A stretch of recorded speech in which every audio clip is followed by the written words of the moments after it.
hours. So a group of lawyers got together and started the Canadian Civil Liberties Association. In the 60s, when minority communities were seeking permits for parades, some communities would get the permits and some communities wouldn't.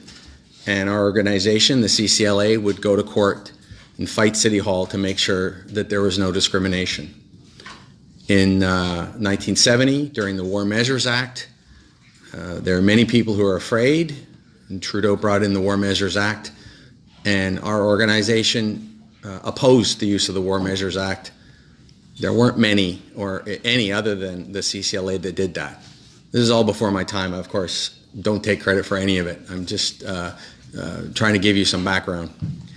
In the 70s, the bathhouse raids, the barn burning by the RCMP, and equality rights was the business of Canadian Civil Liberties Association, and we would fight in the courts, sometimes for one side, sometimes for the other, but always on principle. The idea was we're not going to be political, we're not going to represent a particular constituency, we're just going to fight on principle for civil liberties.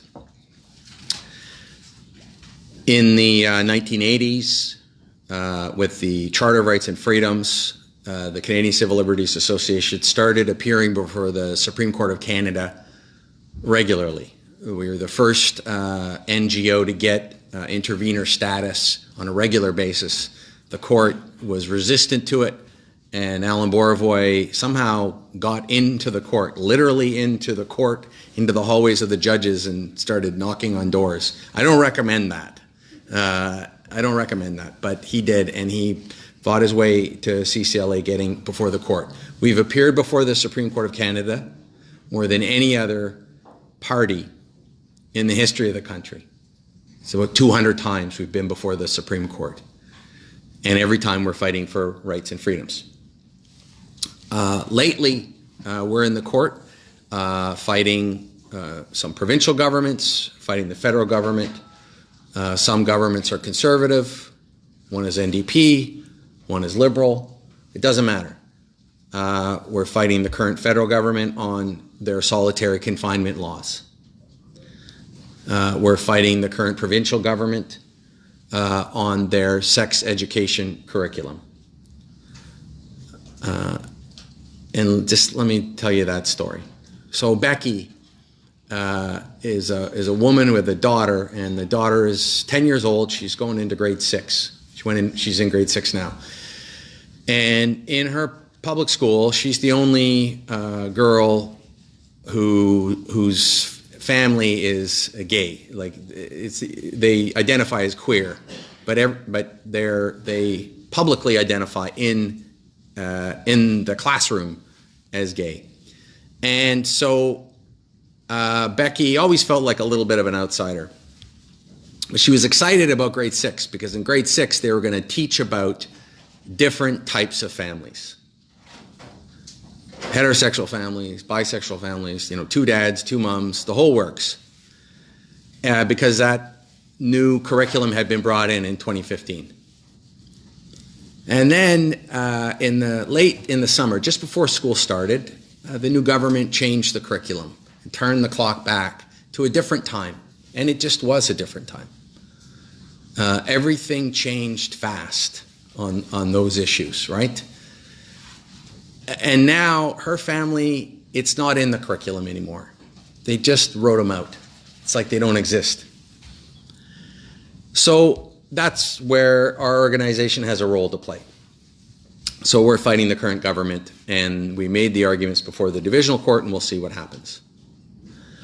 So one way in which I believe, I'm very grateful for this opportunity to appear here is I want to become a source of content for your organizations. I want to be feeding information into your organizations and allow for media to be, amongst other things, getting into the hands of people who currently we're not able to reach out to. Our English is pretty good. Our French is not bad. But we're a small organization. We've got 9 people and a handful of lawyers who work on staff. But we have access to dozens and dozens of expensive lawyers who don't pay us anything. It's a good deal. But what we would like to be able to do with your organizations is a couple things.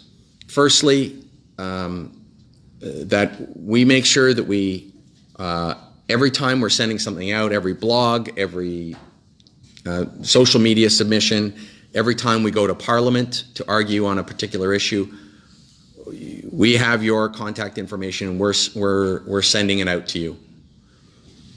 That's number one. Secondly, I'd like us to be a resource, a public education resource for your organizations when you're explaining issues around rights and freedoms to your readership or your audience or your listeners. We have an expert on equality. We have an expert on fundamental freedoms. We have an expert on privacy and privacy rights. We have someone who thinks he's an expert on everything. That's me. When decisions come down from the Supreme Court and you're looking to write it up for your media outlet, we can be of assistance.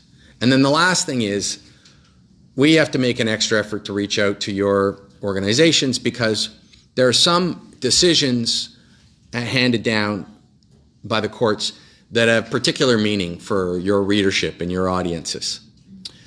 I'll give you an example. The Supreme Court of Canada handed down a decision called Goroya, and it was about a lawyer who was really obnoxious, so obnoxious to prosecutors and to judges that the Law Society disciplined him. And his defense was, I was fighting for my client. You shouldn't discipline me for fighting for my client. And the Supreme Court of Canada said, you're right. In Canada, a lawyer representing an individual, either in criminal court or in civil court or human rights, no matter where, their job is to represent that person. Their duty is to that person. Now, for some new Canadians, they might not know that. They might not know that the person in a suit who's their lawyer doesn't have mixed allegiances. They might not know that their lawyer, it doesn't matter who they know and who they're connected with. It's their job to fight for their clients. Lastly, nothing would make me happier than if our education arm and the content that we provide through the Canadian Civil Liberties Education Trust was on rights and freedoms that's delivered to university students, high school students, junior high school students, elementary students. One of them is called Talk Rights, that we have it accessed by your organizations as public service stories. So there's a story in there about whatever it may be, refugee rights, immigration law, human rights, landlord-tenant law, whatever it may be, that then you think of us as a place you can go to for information about this subject that may be of interest to your audience. Now, we aren't going to be one of your most lucrative advertisers, I can tell you right now. We're always on the lookout for a free public service announcement. We just found out today that we were accepted as a registered charity by the powers that be at Revenue Canada. We have always been small but mighty. What we're going to try and do is see if we can have greater reach from coast to coast to coast,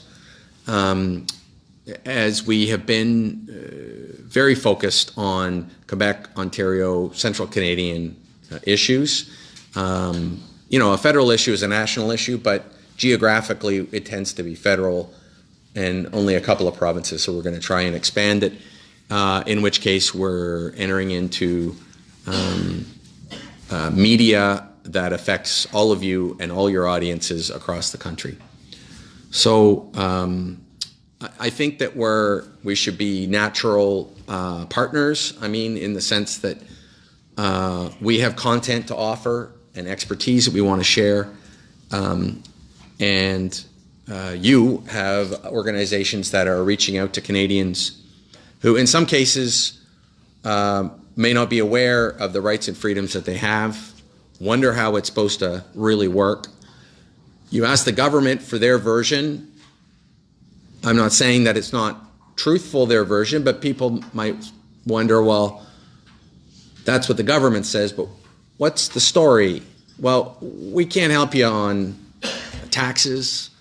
We can't help you on the environment. We can't help you on a lot of things. But when it comes to rights and freedoms, for the last 50 years plus, we've been developing some expertise and experience in the field. And we like to think that we can give you some useful information. So thank you very much. I'll be very, very happy to take any of your questions. Okay, thank you so much, Mr. Bryant. Do you have some contact information, how to explain how we can reach your organization and your colleagues, please? I thought you'd never ask. Now, here you go. It's not, the contact information is on the back. Okay. And the only thing that's missing is when you want to contact Chelsea. Where's Chelsea? There's Chelsea right there. So Chelsea is our communications person. Perfect. Chelsea's really the one you want to talk to. Perfect. But I'm happy to talk to you too. And the contact for Chelsea is media@ccla.org. There's a little bit of information on the organization there, and hopefully we have enough. And if we don't, Chelsea brought some too, and we'll make sure we get it around. The most important part of the pamphlet is just the back. Yeah. It has our media contacts. Perfect. Thank you so much. Now we are going for the questions. From here, you have the question. Yes, please, go. Open your mic, please. Yeah. My name is Maria Swiatkowski from Interpol, Polish acting group. I would like to understand a little better, the focus of your organization in relation to what you mentioned, that there was no room for the family that was mentioned before. Right. See the whole picture. So I don't know if this answers your question, but I'll make sure it does. We do, really, there's about 3 or 4 main functions, but the number one function that we play is we're called a public interest litigant.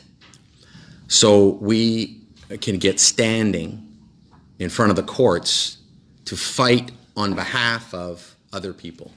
So we can fight on behalf of Polish Canadians. We can fight on behalf of Tamil Canadians. We can fight on behalf of any subset of Canadians, especially in circumstances where it'd be hard for someone to come forward. So in some cases, it's hard to get somebody who's willing or able to fight the government or the city in court, either because they're afraid to do it or because they don't have the ability to access lawyers. So what we do, we're not a pro bono organization. So in other words, you don't come to us. So individuals who come to us for legal help, we send them right next door to Pro Bono Ontario, and they will find people lawyers for civil matters and family law matters. That's not what we do.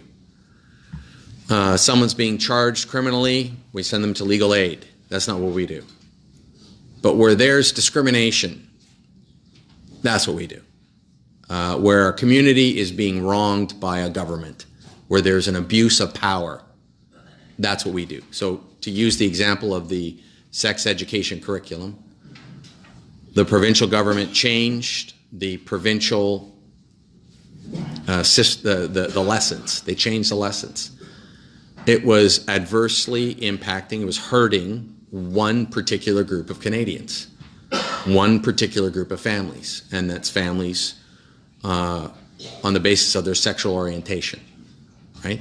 So if they had excluded families because of their religion or because of their ethnicity or because of their gender, then we go to court to fight the government on that.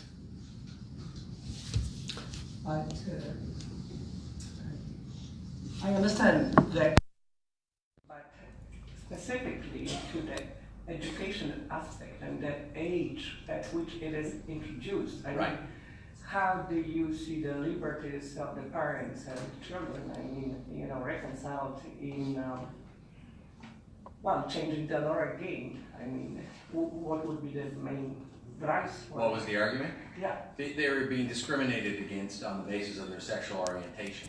So they were not. They taught heterosexual education. That's what they taught. They taught heterosexual education. They wouldn't talk about the other Canadian families who aren't heterosexual. And that's, in this country, that's discriminatory. Okay, thank you. Yes, go ahead. Just to clarify for what I think she's getting at, would it have been an issue if the curriculum had remained the same? Or is it an issue because they attempted to ameliorate it and then they reverted back to what it was? That's right, the latter, that one, exactly. Yeah, it was the change. Okay, thank you, Janusz. I have a question. I'm not sure if you're going into that direction. What's happened to me 2 years ago, my driving license was suspended and reinstated. The driving license not cost me about $400, but that's the end of the story. The beginning of the story is such that I was driving in Sudbury 3 weeks after my plate validity expired, and the police officer stopped me and he issued a ticket. The problem was that I was in Sudbury. I had to go to the test, emission test. So I said, okay, I said to the officer, listen, I was on vacation for a month. A lot of things happened. I didn't, okay, $120 ticket, reinstating the plate, another 100. Altogether, I went to the court and I tried to fight this $200 ticket. The court took place in September. I was caught in June. So I went to the Sudbury court in September. The judge said, okay, you will not be forgiven because it's your duty to remember that. And so I said, so how much my fee is going to be? Well, your fee is going to be $30 lower, but the additional charges will be, court charges will be. And so I said, okay, so I'm going to wait. I walk out from the court and I said, okay, I'm going to wait for the final assessment. How much is going to be? The final assessment never arrived. January, I believe 12th, I got a letter from Minister of Transportation. Your driving license is suspended. I immediately went to the office and I said, okay, I want to pay whenever it is. It turned out to be 400 something. And I said, I never got the assessment from the court. So the clerk said, oh, you should get it, So I called the Sudbury court. Did you send me the notices of assessment? We sent it twice. I never got it. So, okay, in short, I went to the court in Sudbury and said, please print me the assessments. Did you send me those assessments? And the clerk was she was kind of surprised, and she was kind of, I wouldn't say bewildered with this question. We send you. I said, I never got it.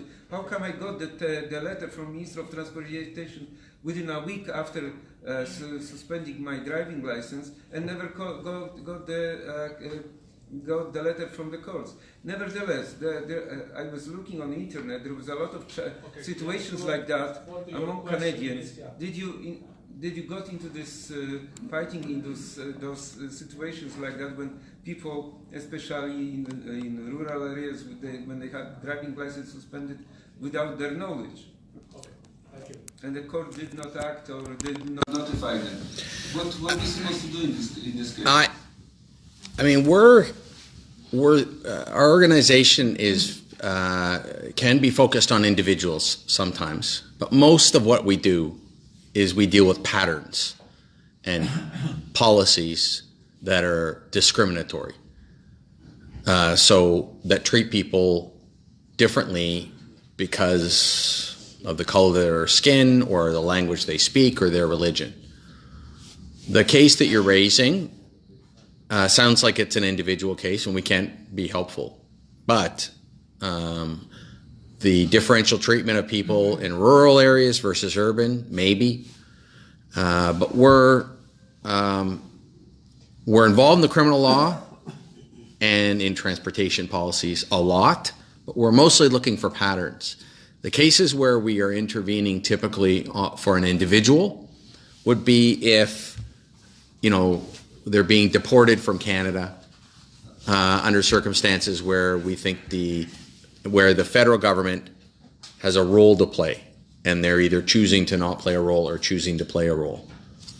Excuse me, do you have, I sorry, Googled my case, and there were hundreds of articles in Globe and Mail, National Post, questioning Minister of Transportation and this situation. So my case was not an individual, there were articles, and no one acted.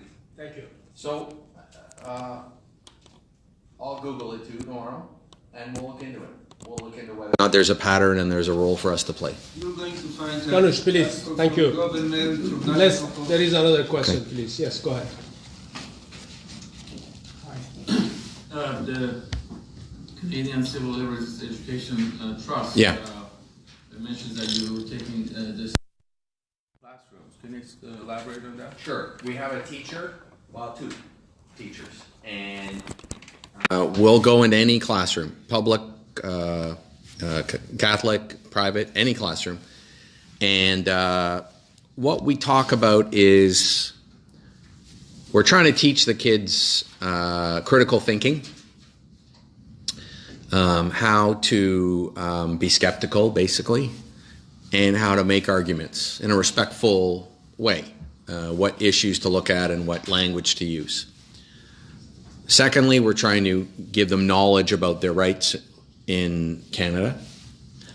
And lastly, we find that there are some teachers who get uncomfortable talking about certain subjects because they think that they're political, and they don't like to go there because they don't want to make a misstep, And so, issues around equality can give rise to that, free speech and so on. And so we're happy to play that role. So we're in, like 1,000, we're in classrooms every day. We're trying to grow. Right now, basically, all of our funding for that comes from the Law Foundation of Ontario. We don't take any government money. We don't take any public money because we want to be independent. We don't want anybody thinking that we're pulling our punches on the government, that we're holding back because we get money from them. So we rely on that grant, that's the only one we get, and individual donations. So that's the main thing we do, is we go into classrooms. But the second thing we do is online on our website. We have some programs that the public can access to learn about rights and freedoms. Okay, another question? Yes, go ahead. There is a big discussion, and you as a lawyer know it better than me, the last decades internationally. But coming beyond my personal beliefs, thoughts, and ideas, the question is, whatever is legal, is it ethical, or even vice versa, whatever is ethical, is it legal or can it be legal? Right. Yeah. So, I think that those are constitutional questions. I think that's what they are, because there are some laws that are the laws, but they're wrong. So, I'm going to say solitary confinement is an example. I think keeping mentally ill or Indigenous people in a box with no access to human beings is cruel and unusual. But it's the law, right? It's the law. So we challenge the law. You can say it's unethical. You can say it's contrary to civil liberties. It's kind of the same thing. Right now, there's controversy with the federal government and whether or not they got involved in a prosecution, right? What they do, they may say, well, that's legal.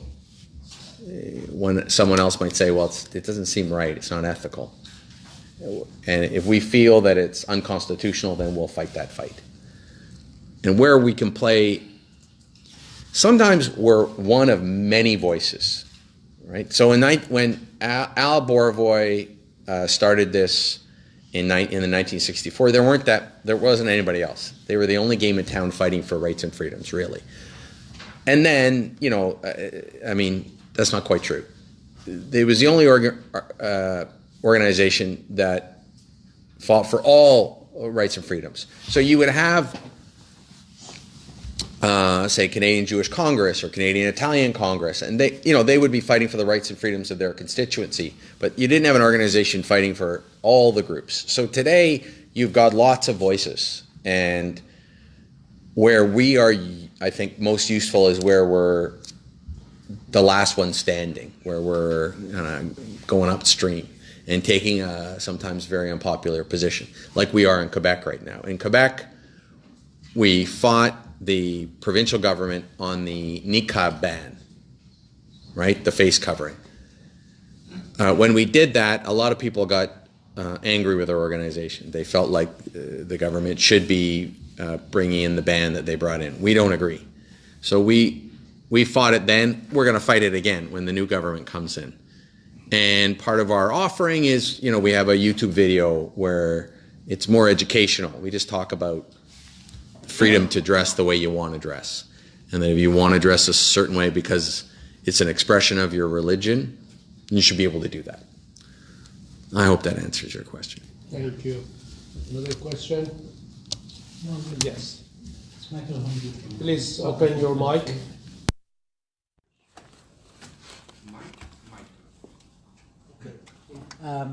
I was going to ask a different question, but you just happened to talk about niqab.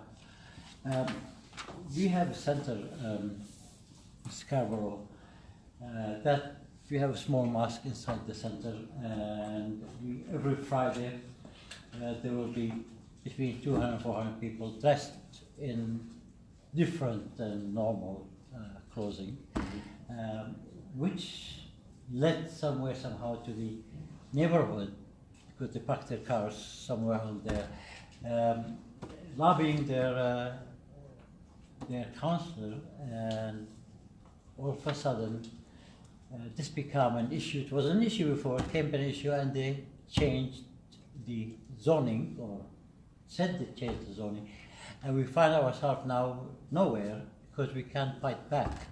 As these elections have their consequences, I understand that, but this was way too much because we don't know who complained. Do we have any recourse through the civil rights? Yeah, that's the kind of thing we do. That's the kind of thing we do. So we would fight City Hall and say that what you did was Islamophobic. And it was unconstitutional, or it was contrary to some other statute. And we'd find some lawyers to fight that fight. It'd be both raising awareness of the issue and fighting in the courts. So we should talk afterwards. Thank you. Go ahead, Marek. I'll follow up with you. When we are talking about this Muslim dresses, a friend of mine, Polish, who went to work, her husband was working in Arab states, and she was a Polish woman, and going on the street, and because she didn't have the head cover, the men were spitting in front of her. Another thing is she cannot go without an escort of men, husband or whatever, family, and when she goes to the store, she's talking to the clerk, but the clerk speaks to the men, not to her. So we have to think about, we have Canada, so when I'm sorry, this is my personal observation, my personal thoughts. When I see a woman covered with face, I'm thinking her husband, he says, oh, this is my wife, so I have to protect her identity and beauty. But who knows who's behind? But another thing is that with his covered face, he can look at any other woman. So this is we have to get realistic. 21st century, and if you want to look back in the mankind, in the Muslim even, very more progressive. Now we are going into some kind of, in my opinion, nonsense. And so we have to start thinking realistic, because we have now in these work days more challenging issues, economic, political around the world, and when we are wasting time on the, in a way which is important, we have to find a balance, I think. So that's right. So that's Where our organization comes in. We're not, there's no balance when it comes to discrimination, we would argue.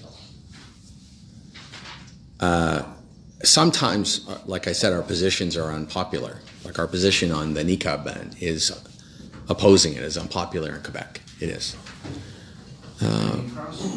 But we're an independent organization. We make that fight. We don't always win. But I understand what you're saying. I mean, you've got a lot of people in this country, but certainly a lot of people in the province of Quebec that agree with what you're saying. And what the Quebec Premier right now is doing is engaging in purely, like he's taking secular to a level that we haven't seen before in Canada. In Canada, we've always been neutral. We're not anti-sectarian, we're not anti-religious, but we're not anti-secular either. There's the freedom to be all. What the Quebec Premier is doing is, we argue, anti-religious. He's saying no religion, nothing to do with the religion, nothing identifying people's religion in public. We are a secular government. And our argument is always going to be for the minority. We're never going to be with the majority. Okay, let's see if there is another question. Janusz? Okay. No? Okay, go. Please short your question. The situation when he was fighting in the court his divorce case, he was representing himself that on the back he had the advice of a lawyer, and his wife asked for alimony, huge alimony for her, for the child, and of course half million and a half house, and so forth. So he stand and he said to the judge, Your Honor, would you issue the same sentence if I wouldn't be over here in front of you, but there would be in front of you two gays or two lesbians? The point is that our system was highly defending women for centuries and years, and now, well, with those equal rights, men wants some leeway. Did you get a rebuttal from society in terms of that this equalization, a rebuttal from some women's group, that this equalization is hurting them in a way, inadvertently? I just say that we certainly wouldn't shy away from taking a position on equality that was extremely unpopular. Anybody who brings a discrimination claim in favor of men, that's not going to go over very well. But if we believed that there was evidence that supported it, we'd do it. We'd do it. But we just need the evidence. Okay, and let me ask you the last question, Mr. Bryant. During the past years, your organization faces so many cases. Mm-hmm. How much is the percentage of the cases you accessed, to right. arrive, to have, and so how many cases you lost it, you couldn't go to the end? Well, we've never had to abandon a case, firstly. So if we started it, we saw it through to the end. Most of the cases that we have done in the past, well, generally, have been what are called interventions. And it means we tack ourselves on to another case. And at the Supreme Court of Canada, it used to be that we were able to play a large role in the case. But today, the way it works is there's so many interveners, we each get 5 minutes and 5 pages. Well, it's not as much. Lately, we've been bringing our own applications. They're more involved, they're more expensive, but I think it'll allow us to have a greater impact. And,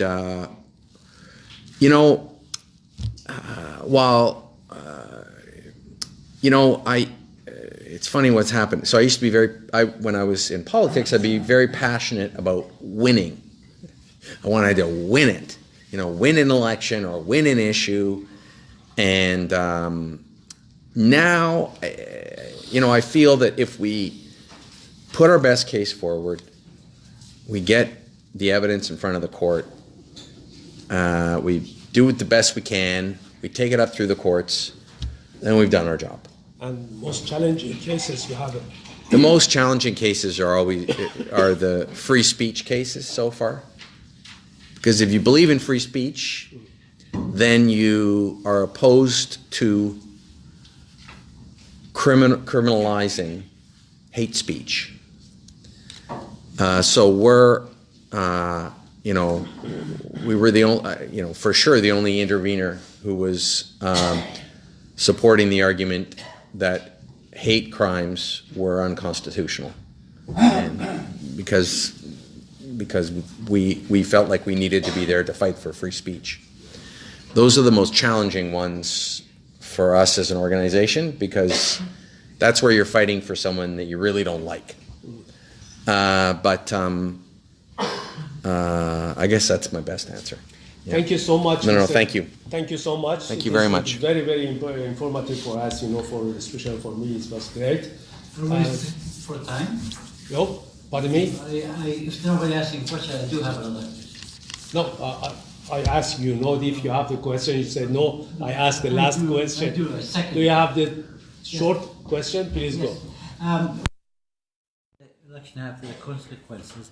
I'm not absolutely sure how with the new Ontario government, a bit of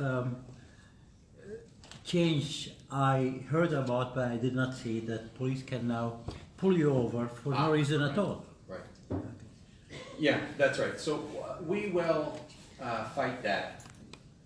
We can't, first it was the federal government, it was the Trudeau government that brought that in. I don't understand why that government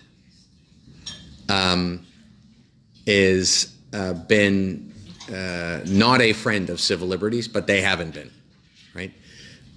Remember, the Harper government brought in new mandatory minimum sentences. The Liberals added more.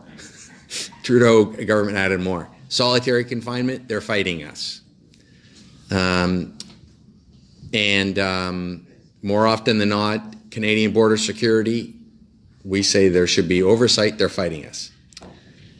On this law that they brought in, there's 2 problems with it. Number one, it used to be, the Constitution does not let the police pull you over for no reason, but this law does. It's, you normally get pulled over, driver's license, registration. Now it's driver's license, registration, blow. That's problem number one. We think that that's unconstitutional. The second problem is that the impaired marijuana charge has a test, but the test is not reliable. It's not like the blood alcohol test. So blood alcohol 0.08, if you're at 0.08, then you are probably intoxicated. But the test they have for marijuana, the science community agrees it's not reliable. So if you are a regular user of cannabis, you're going to have a certain number, you might not be intoxicated, but you might be above the number. So when I was in front of the Senate committee, we were talking about it. We said, you don't have the technology for this test to be accurate, so you're going to be convicting people who are innocent. And one of the senators said, well, we got to go with something. We got to have some test. Now, I think that's not how it works. It's the other way around. You don't bring in a crime until you have a fair test. You don't have a fair test, then you can't bring in that crime. You didn't need to use, you do have to police intoxicated drivers, whether you're intoxicated by narcotics or by alcohol. And that's fine. You can still have that test. So if you appear to be intoxicated, the police officer makes you stand up and do that thing where you touch your nose and all that. And if you appear to be intoxicated, then that person can be charged. But you blow in a machine that gives you a bad reading, and you know it's not reliable, that's a bad law. I say that's an unconstitutional law. Thank you so much. Thank you. Thank you very much for coming. That was great. Can I say one more thing? Sure, go ahead. I'm very glad to see my friend Joe Volpe here. He's not only a great Canadian, he's a great father. I don't know if you've seen his son on TV all the time. He's doing a good job. So it's hard to be a great politician and a great father, and Joe's both. I'm very glad to see my friend. Thank you very much. Great, thank you. It was his mom, right? It was his mom. Yeah. Okay. No, thank you, Joe. Okay. Do you have 5 minutes and continue? Yes. We have 5 minutes break and we will